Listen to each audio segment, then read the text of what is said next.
The FAA needs to fix its credibility problem. The FAA's acting director, Dan Elwell, had tough questions to answer Wednesday. I've asked it now 3 times. I haven't gotten a direct answer. Questions How were we last? about oversight that failed to catch problems with Boeing's 737 MAX before 2 of them crashed, killing close to 350 people. Both crashes suspected of happening at the hands of the plane's MCAS, an automation system new to the 737 with the MAX.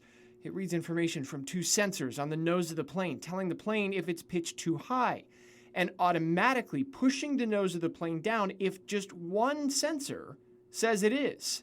But if that sensor is wrong, the original system design still triggered the MCAS. An update will change that. But engineering basics dictate redundancy, so why didn't the FAA mandate a change? Why would it trigger with a single point of failure? A single point of failure means that if that component or that part of the aircraft fails, it will lead to an accident. Well, in this case, it led to triggering the MCAS, which is safety critical. More questions.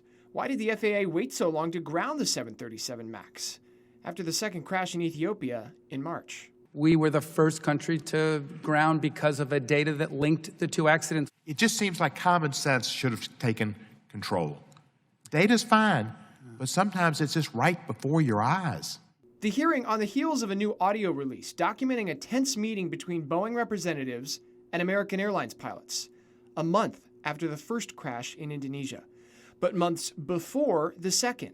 A meeting in which Boeing pushed back on the idea of making an emergency fix to the MAX. Kind of shows to me a custom and practice of disregarding the rights of others. Brian Kabatek is suing Boeing over the Indonesia crash. His case might not see too much impact from the new audio, but he thinks cases against Boeing for the Ethiopian Airlines crash could, making the case that Boeing's reluctance to ground could show profits came above safety.